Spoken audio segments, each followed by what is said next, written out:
Hello, and welcome to another episode of the Product Thinking Podcast. Today, we're talking about hybrid work and what businesses could do to make it more effective. We're joined by Jon Sadow, who's one of the co-founding brothers of Scoop, and he's their current Chief Product and Technology Officer. Scoop is a platform that helps companies manage hybrid work environments. But that's not how they started. I'm going to let Jon tell you all about that pivot because it's really exciting. But before we go and talk to Jon, it's time for Dear Melissa. And this is our segment where I answer all of your burning product questions. So if you have a question for me, please go to dearmelissa.com and let me know what it is. It's time to go to the phones for our caller.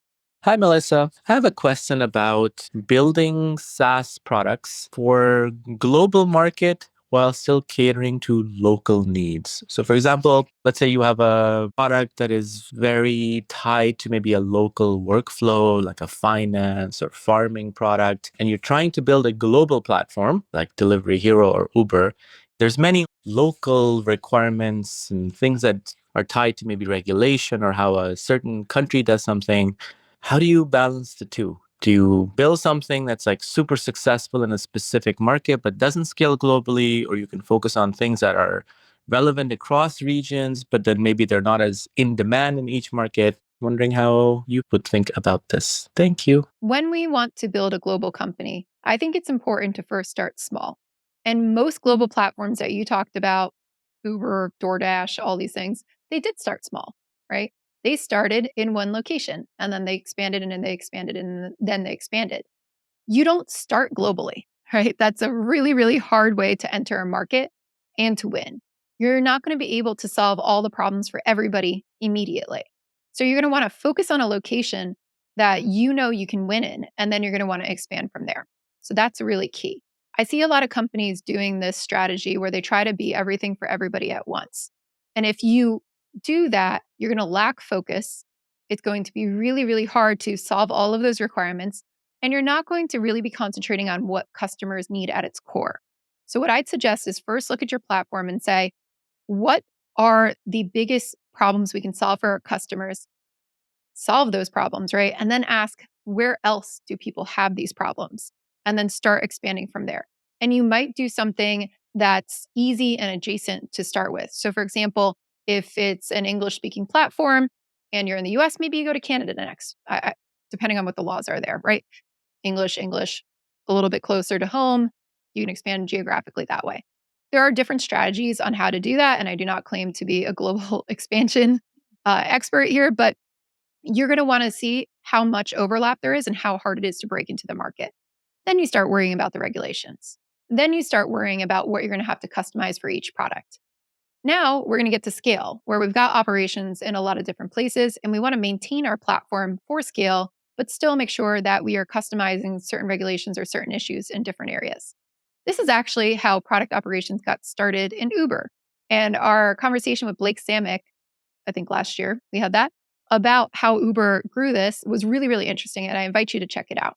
But what they did is they kept tabs on the local hubs of where Uber was and started bringing the requirements or the needs back to the central development part of Uber. And they started talking about the commonalities between the different geographies and different places. So that's a great way for you to start to discover things, boots on the ground, get people out there talking into different geographies. And you come back and you look at commonalities everywhere. And then you're going to start to think about, how do I shape my product for this? Do we need different components that are just customizable for each country? Do we need certain parts of it that may look different in, country A versus country B? That's where you start to really spread.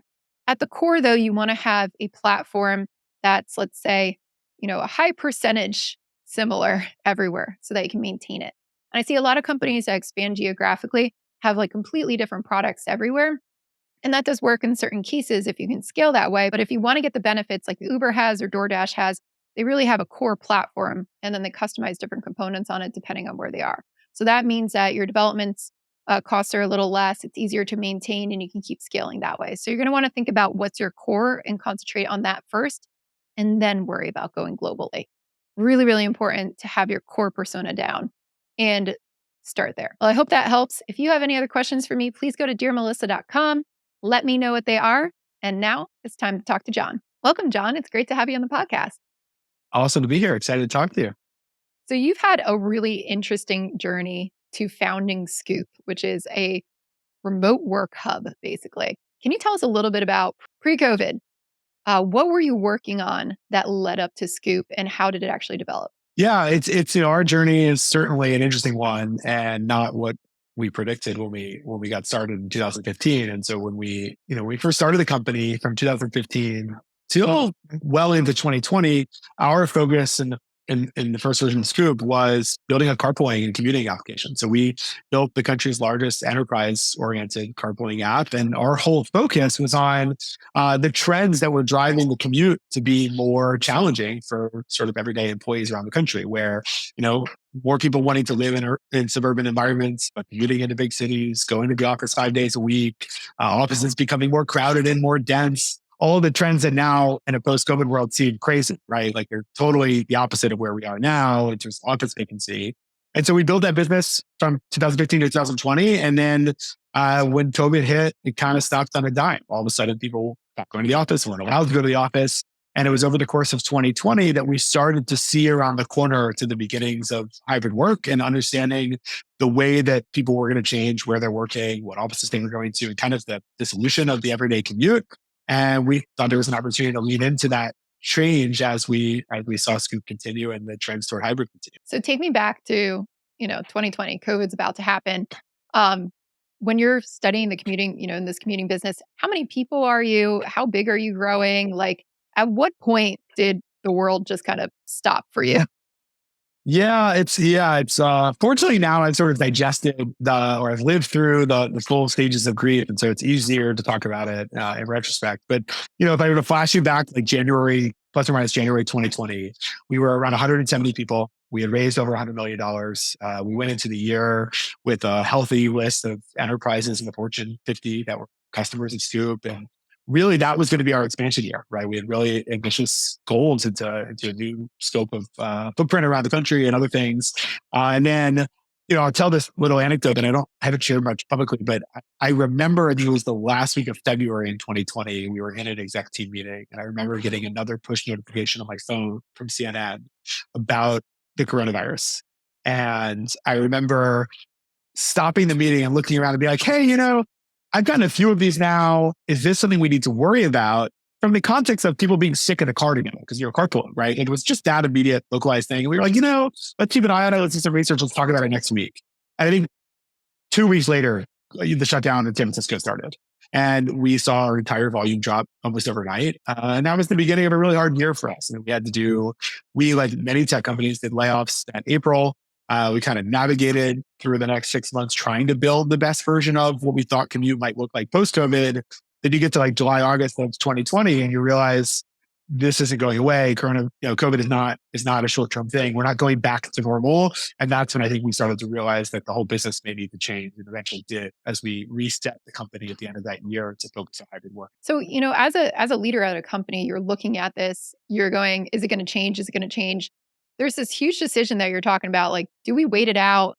Do we not? Like, how did you go through that process and make that decision to pivot? Yeah, it's interesting for us. I think we got to around the end of 2020, and there were just so many indications that even if COVID's cycle was shorter than it has ended up being, the universe of commuting was going to be affected in a way that was so unpredictable. It was hard to sort of stake our business around that anymore, right? Pre-COVID, I would have given you all these stats around we've increased the densification of offices. We've had more people commuting longer, more single passenger vehicles, et cetera.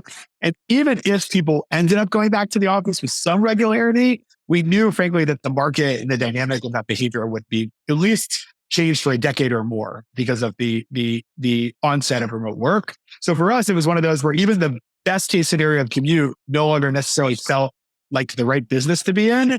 And we looked at hybrid and we said, you know what, we spent the last 8 years, and I guess at the time 5 years, thinking about the dynamics between employer and employee productivity and motivation and how that was affected by the commute. We just thought we were in a really interesting position to try to sort of support everyone into this hybrid future. And I mean, we agonized over it for probably like 6 to 8 weeks over what to do. And then we finally said this felt like the best chance we had of being able to continue to, succeed as a company. So when you're going through that, deciding to pivot, saying, hey, we're going to change these things, How did you kind of test that concept and figure out what we should be concentrating on next and then communicate it to other people? Yeah, this is a really interesting product story where one of the things that has been interesting about our evolution from commute to now hybrid work is we've sort of moved down the chain from B2B enterprise to B2B SMB to really like product led over the last 3 years. And that's a really important thread here because our sort of, I'll call it epiphany about hybrid work and the solutions we can build were born out of the conversations we were having with our enterprise customers on the commute side. So we were working with, some of the biggest companies in the country and hearing about their challenges coming out of COVID. So them coming to us saying, hey, we're thinking about having more smaller offices, but we don't know how to get our people there, or we're thinking about doing permanent remote work. And it's hearing the beginnings of this. What should our policy be? How will we bring people back to the office? What will hybrid work look like at our company? And we kind of realized pretty quickly that the large companies had the resources to build solutions for those problems. They had internal teams building check-in apps and guest booking and other types of things. And then as soon as you would talk to anyone that wasn't, a FANG company or a Fortune 50 company, they all needed the same solution but didn't have the software. And so the first light bulb was there's this enterprise privilege, so to speak, that can be distributed in the mid-market or an SMB world where everyone's going to need a way to check in, a way to have capacity and attendance managed, a way to handle desk booking. That's kind of where we started in our hybrid journey. We've evolved out of that a bit from a product perspective. But that was where we first said, hey, we're in a position to deliver what we're hearing from enterprise to that next long tail tier of company. When you pivot a company like that too, I imagine, you'd have to either, did you end up like shutting down the commuting part of it, or is it something that you just added on to this? It was something that we basically over the next 6 to 12 months moved it into what I would call like a maintenance mode.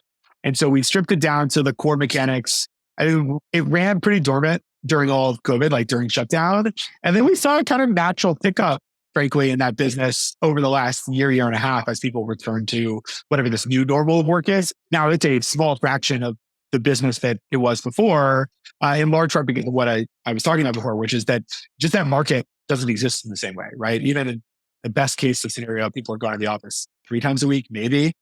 And so we see some usage in the larger areas we were in before. But the actual priority for us as a company was how do we reduce the amount of resourcing that is required? And we've basically been 99% focused on building hybrid software for 2.5 years, but we let the commute business continue to sort of run on autopilot.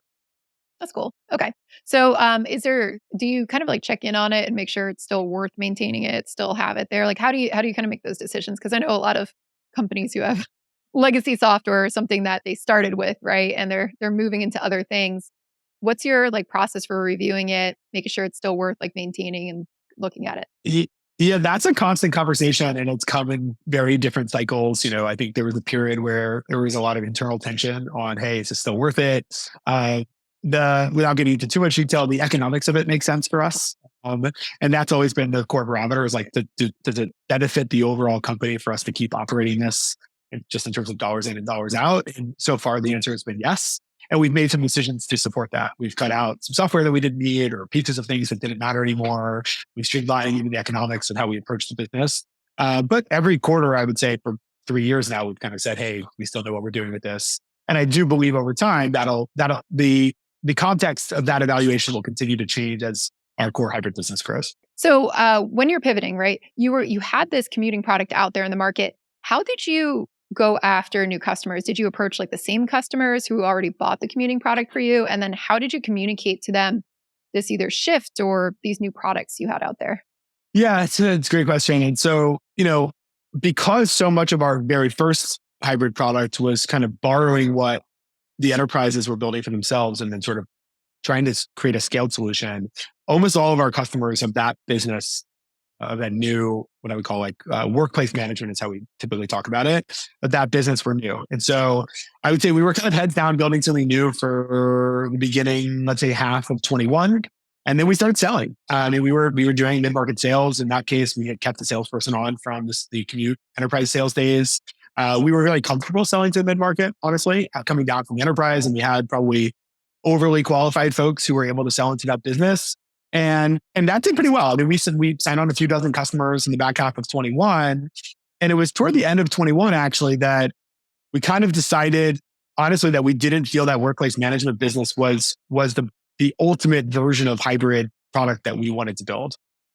And so, just to go a little bit deeper on that, the end of 20, beginning of 21, there was sort of this convergence around workplace management software. And anyone who had been anywhere near that space pre-COVID was trying to get into it, whether they were a visitor management system or an office planning system or packages or other stuff like that. Basically, everybody knew that desk booking, check-ins, vaccination tracking was going to be required.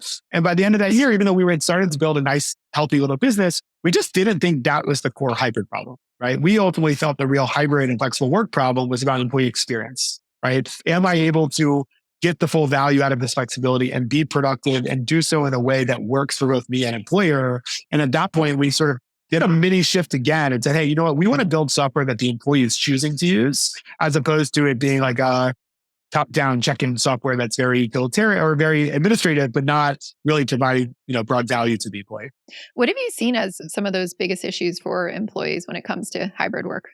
Yeah, I think what we've learned over the last 18 months, sort of dating us back to the beginning of 22, the first 8 months, so I guess 18 to 24 months, is people do want to go to the office sometimes. There is a genuine appreciation of the in-person time and the in-person work that happens. But they want to do that in a way that's practical and productive, as opposed to doing it because they were told to. It's not useful for me to come into an office on a Tuesday to do heads down work or to not meet with the people I need to.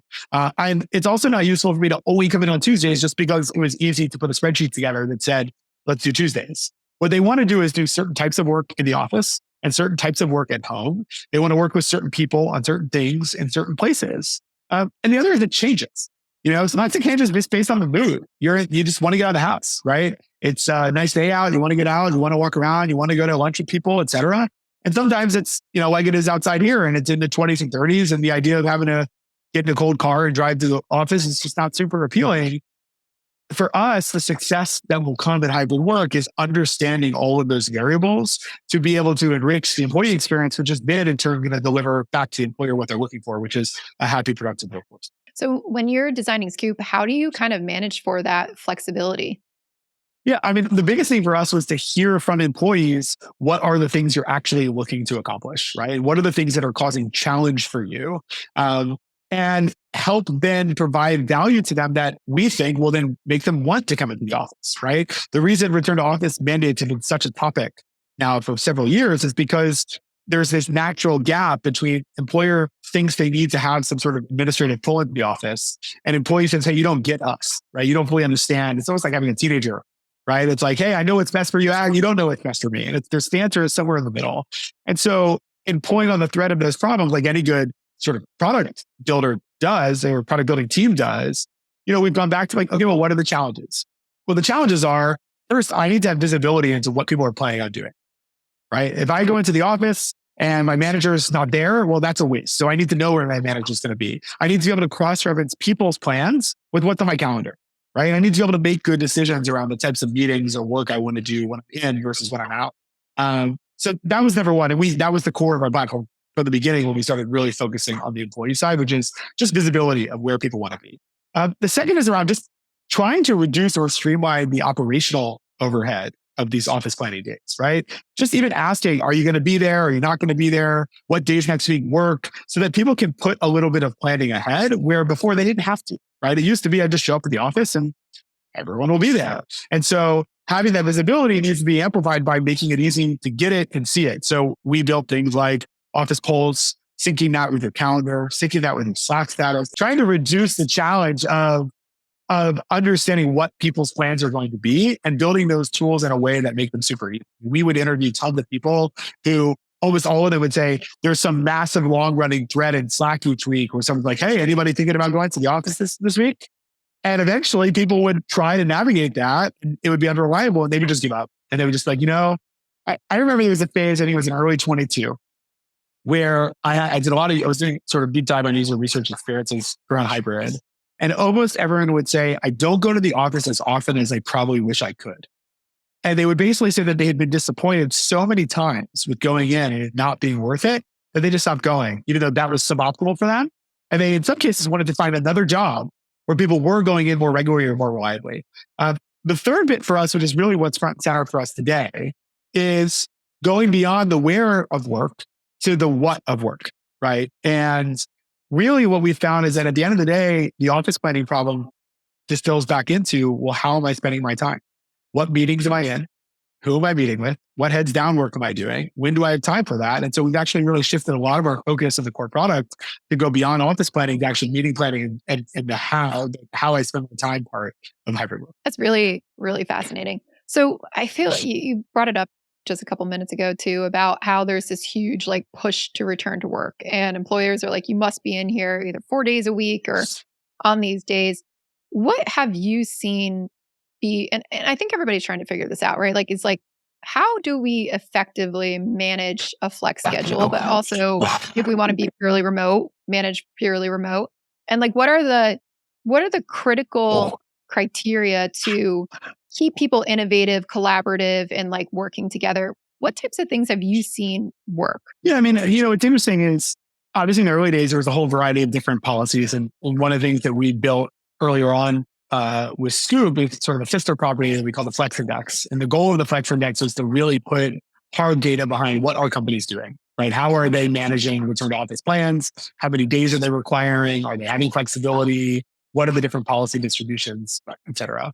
And so that gave us really interesting purview on, okay, well, what's happening out there in the world. And, the first thing first is things did kind of settle in and normalize around 2 to 3 days in the office. So, practically speaking, it seems now kind of obvious in retrospect where most people prefer not to go in on Monday and Friday. And so they go in on Tuesday, Wednesday, and or Thursday. And so what's interesting about that is it did sort of simplify the problem a little bit around, okay, now it's a matter of this is probably when I want to go in most. What do I want to do and what does it look like for me to be productive? And so, the companies that have succeeded here are the ones, going back to what I was saying before, who have really oriented around what are you trying to accomplish when you are in the office versus the ones who focused on seeing is believing. When I say seeing is believing, what I mean by that is there's a lot of companies I think who built policies around. I know that this is something my brother talks about a lot when he speaks for the Flex Index, which is, well, I know that before COVID or before this latest economic downturn, we were doing better. And we were doing better when everyone was going in the office. And so facto, if everyone goes to the office, we'll do better again. And it wasn't what happens in the office or why people go. It was, if you're in the office, I know you're there. I know I can see you. And that must mean that you're being productive. Reality is, all of us who've worked in an office know there was plenty of people who were coming in every day who were also not productive there either, right? And so the ones that have been most successful are the ones who say, okay, there's certain value we want to get out of the office. How do we create an environment for that to happen? And sometimes, ironically, that's not about getting work done in the office. It's about building relationships. It's about having certain types of experiences. It's about building culture in certain ways, which, is more than just being there on the same day. But that's been the most common denominator is am I focused on the output metric of how many days you're coming in? Or am I focused on what the goal is or the output goal is of you being in the office? I think that's so important, and nobody's really talking about that. I think in the return to work dogma is about like what are you trying to achieve there. So I really love that you guys are focused on that. I wanted to repeat this too for our listeners. In your Q4 Flex report, I really liked the statistics that you outlined here, and I think they were pretty surprising to me as well because I wasn't sure what kind of numbers were on here. So I'm just going to say them so the listeners can hear it and then we can discuss. Yeah. But you got 62% of US companies now offer work location flexibility, up 51% at the start of 2023. Full-time in office has dropped to 38%. That's a lot lower than I thought it was, which is cool. A company's age is highly correlated with its attitude towards flexible work across all industries. I think we could have said that too. Fully flexible public companies outperform on revenue growth by 16%. And Mississippi is the least flexible state in the United States, with Massachusetts being the most flexible, which is also very interesting. I think that outperformance thing, right, with the 16%, that's wild. I never knew. I love that you guys have like a metric on there for that. Yeah, and I love that you're bringing those forward. And I think for us, we don't know. We have a hypothesis going in, but especially within the Flex Index, frankly, like we go into it on bias. Like our whole goal with the Flex Index is to say, hey, can we put hard data behind these policy decisions and what they're doing for businesses? And over the next year, we'll continue to do this with new insights and new benchmarking. capabilities and so on. So it was interesting for us to say, hey, let's pull some revenue. Let's actually look at what's happening to these businesses with the expectation that, similar to what I was saying before, it's kind of this like, when things get tough, people get tighter, and tighter tends to turn into these more, dare I say, draconian policies. Whereas when business is going well and we're trying to be creative and innovative and push our productivity, there's an appetite for more flexibility. Now, there's also a relationship there with industry and tech and things like that, where the growth sectors tend to embrace some new working models faster. And I think that's a correlating variable here. But we were really excited to see it because it's exactly the kind of thing we think companies need to look at and say, okay, what is the point of why I'm having a policy? And how do I not look in the rearview mirror of going back to where we were because it's comfortable, but how do I look forward in the next decade of work to get the most out of what the universe should and will act like from a work perspective, between now and, 2030, 2035. Yeah. And I imagine this is not like for me, my personal opinion here, right? It's like I don't think people are going to be happy to going back and being mandated to be in the office constantly. And I love your hybrid flexibility kind of approach with that. And I think a lot of people are looking for that flexibility, recognizing that you're human and you've got choices to make and you've got this need for social interaction, but you also need to get stuff done. And sometimes you're more comfortable in your house and sometimes you're more comfortable in an office to do that. And I think more people are looking for companies that actually recognize that as well. So I firmly believe, and I can't wait to see if you guys can, prove this with all these reports, which would be great, that the companies who kind of embrace these policies are going to do better over time. They're going to attract better talent. They're going to attract better people. That's like firmly my stance on that. So I can't wait to see you put some numbers onto it in the future as well. Yeah, speaking just personally, I think I tend to agree, and I think the data, we'll see if it bears that out. I think, one of the things I often will talk to folks about if they're reflecting on how to approach the problem is we forget sometimes to ask ourselves, what would you design if you were starting from scratch today? And it's so hard to let go of what we're comfortable with. And one of the things I remind people is the only reason we go to offices is because we moved on from factory work to desk work. And we did factory work because there was no way to do factory work at home.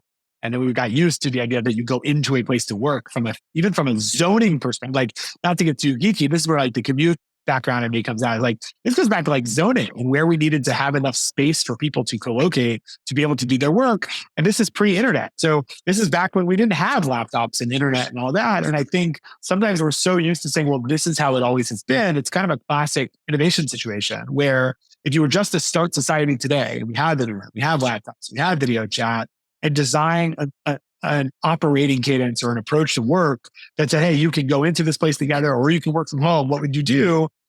It seems almost obvious that you would never say, well, let's never be together or let's only always be together, right? There's costs and puts and takes in every case. And I think that's where your hypothesis or your point of view here, I think, bears out or will bear out in the sense like this mixed or hybrid solution kind of seems more obvious when you think about designing it from scratch, given what we have today to do our work. Yeah, it's definitely different from even like 20 years ago, what we were doing as well, which it's only going to keep getting better and better. One of the big questions I think people ask about remote work when it comes to, or hybrid work, right? When it comes to product management specifically, is about, product management is this role where you need to talk to a bunch of people, right? Like you need to talk to stakeholders and you've got to manage so many different people and you have to really build relationships. And sometimes it's hard for people to do. They think, let's put this, there's an assumption that it's hard to do remotely, right? When you're not in an office where you can't just have a water cooler talk or go talk to people. How have you seen people build or forge those relationships, especially if you're new in a company, online or in a remote or flexi work environment? Yeah, I think once it's easy to quickly get to it's not possible, right? Not possible is different than different. And what I mean by that is building relationships, in my experience and what we've seen from others in a remote environment, in product and maybe in most operational roles or heavily cross-functional roles, just requires a different level of effort than it did before and a different type of effort, right? I go back to even Scoop pre-COVID. If you're in the office and you're a product person, you're going to be having lunch with people and having coffee with people and turning and asking, and that makes it easy. Easy doesn't necessarily mean better, just means easier.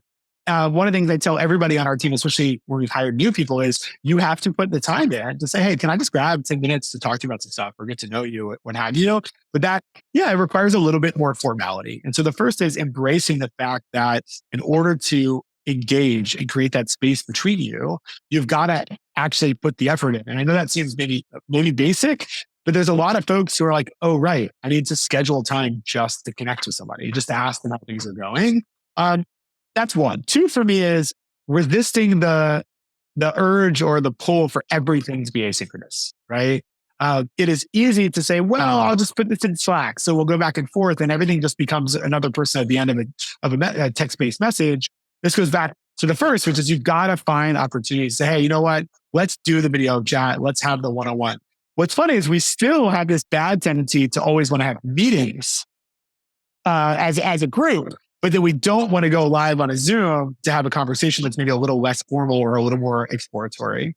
And the third for me is I don't think you can get away, even in a fully distributed business. I think most of those companies have resolved this as well, without having some in-person touch point. I think the key there is I don't think you need it every day.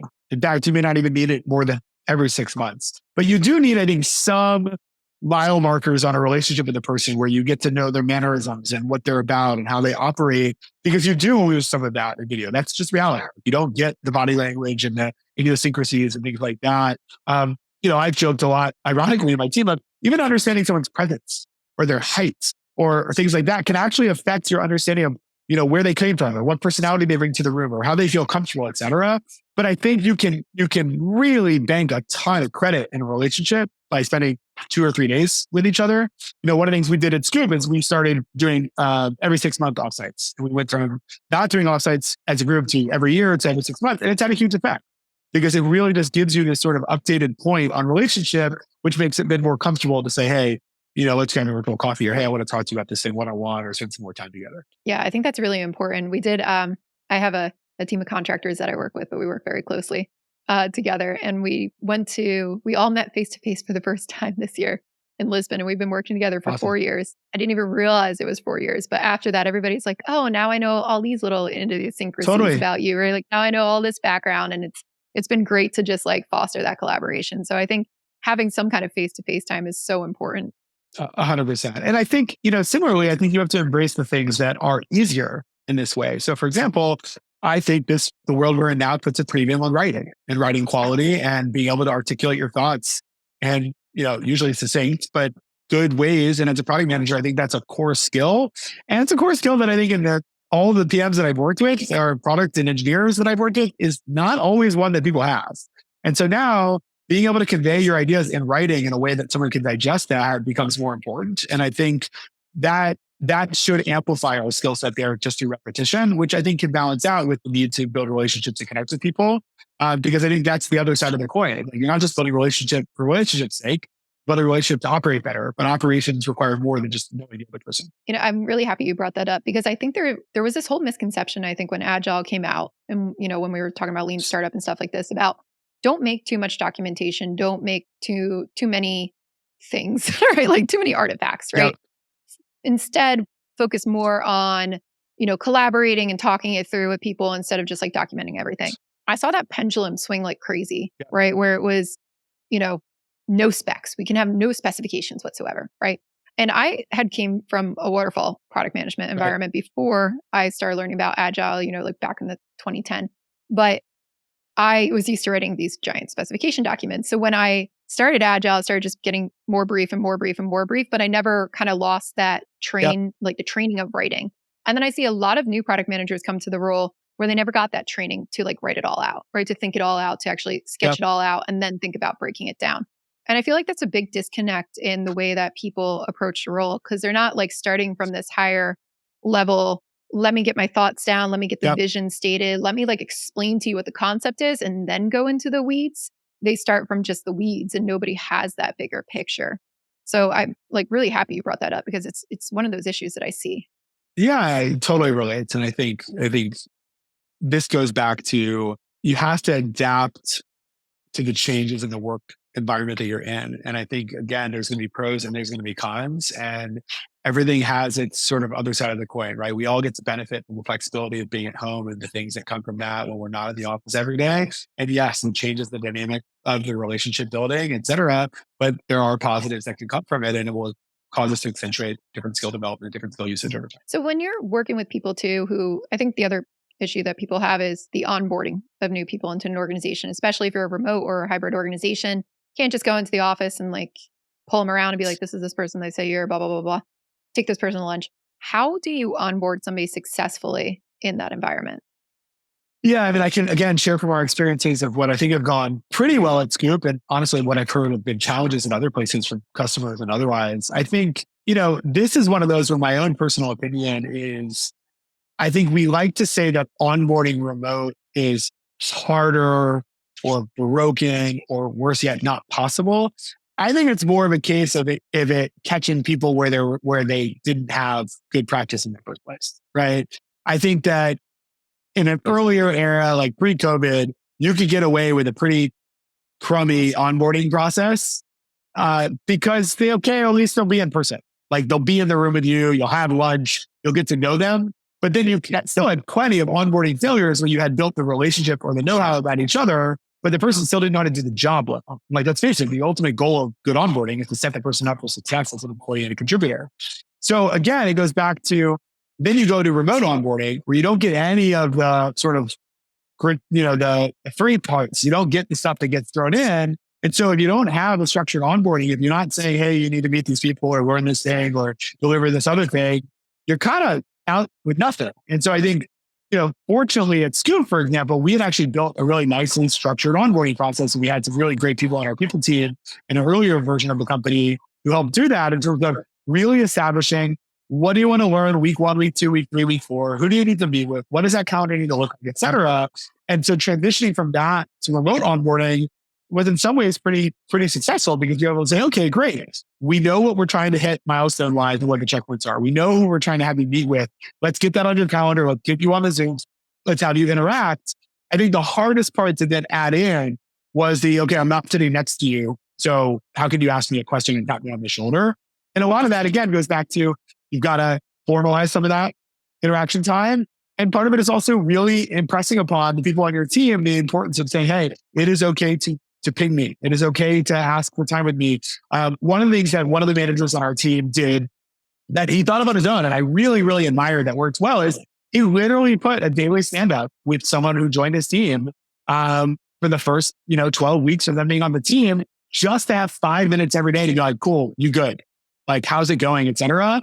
And what's funny is it works great because it's not in person and it's not going to happen without it going on your calendar and being a thing you've got to be ready to join.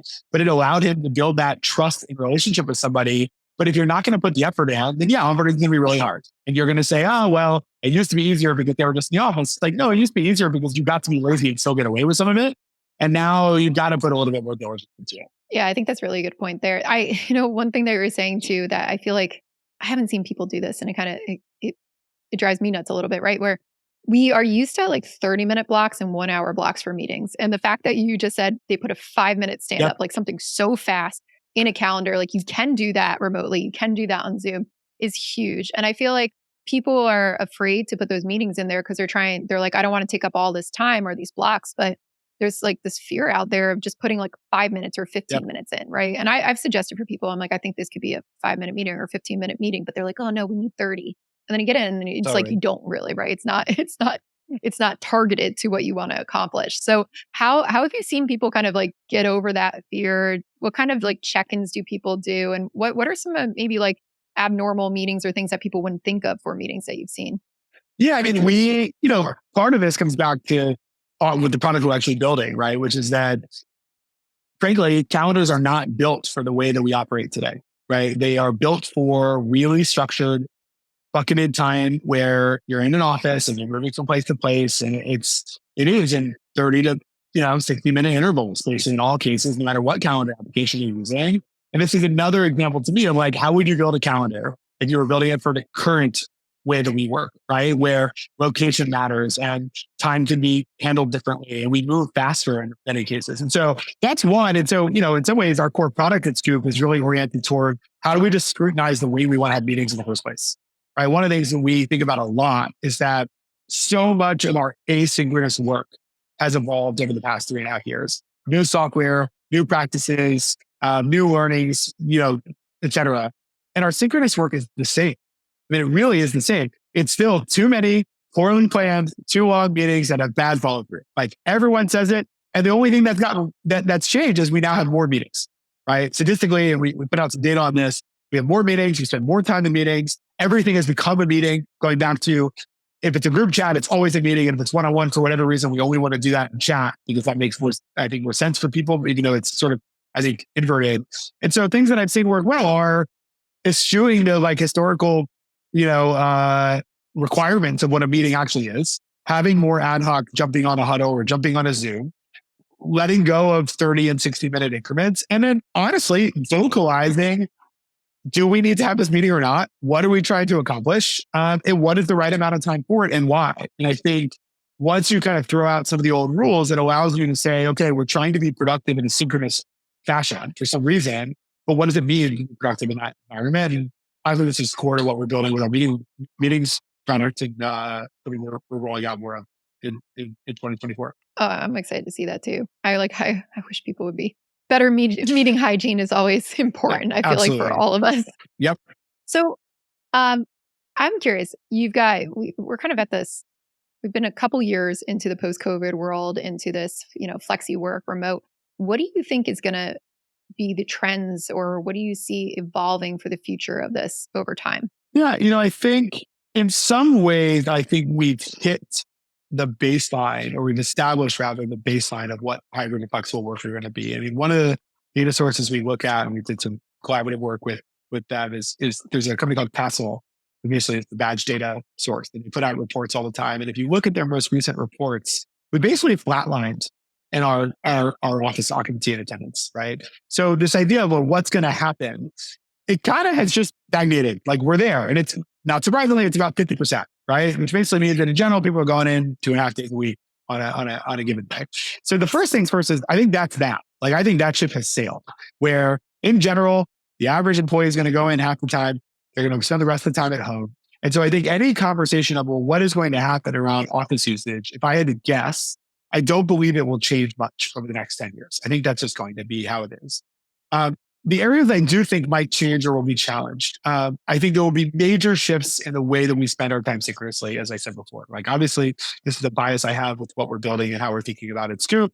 But I think that the idea that I have all of this asynchronous flexibility in my tactical work, and yet I still would tell you that about half of my time is unproductive in meetings.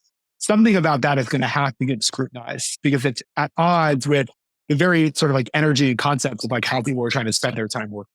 And I think it affects hybrid work in a very significant way, right? The idea that I would commute into the office for the meeting to get canceled or for the meeting to be ineffective, for the person not to be there is the ultimate waste of time. And so I think that's going to force us to really say, okay, what am I doing with these meetings? And what does synchronous work look like when we're not synchronous and in person? Other things I think that are really interesting to me, kind of outside of my own domain of expertise that I'm sort of intrigued by, I do think that real estate usage, office design, the physical world we work in is going to have to change quite a bit. It's funny because I think about the advent of co-working spaces and what do we want to put in an office, what that's going to look like. And I think we've probably just scratched the surface of what a modern office should look like and what it needs to be like. Even things like, I work from home every day here in Atlanta, and I sometimes am like, maybe I'll go do a WeWork just to be around some other people, right? And even the idea of being around other people who aren't even on my team is interesting, right? And so I do think there will be these interesting combinations of what am I trying to get as a human being who needs some human interaction versus what do I need to do because it helps me professionally in my own company, and how does that affect where I want to work or how offices are designed or what that looks like. I think that's going to change quite a lot. I don't know exactly how, but I think we've always started to see what's going to happen there. And the main reason why is I think companies have been really reticent to innovate here because they're holding on to leases and so on. And then I think in the next generation, they're going to say, okay, well, what do I really want to do with this space to make it be productive? Well, I'm really excited to see what comes out of this. It sounds like a good future to me. Thank you so much, Jon, for being on the podcast. If people want to learn about you or Scoop, where can they go? Yeah, it's great talking to you too, Melissa. If they want to learn more about Scoop, you go to scoopforwork.com. If you want to see the Flex Index, that's at flex.scoopforwork.com, and you can get in between those. Then you can follow us on Twitter at Scoop4Work or at Flex Index. And then I'm at Jon Sadow on Twitter, but not a ton of action there. So I'd start with the Scoop side of things. We'll put all of those links in our show notes at productthinkingpodcast.com. So definitely go check it out there and get in touch with Jon and check out Scoop. Thank you all for listening to the podcast. We'll be back next Wednesday with another episode and another fantastic guest. Make sure that you submit any questions for me to dearmelissa.com, and I answer them on every episode. We'll see you next time.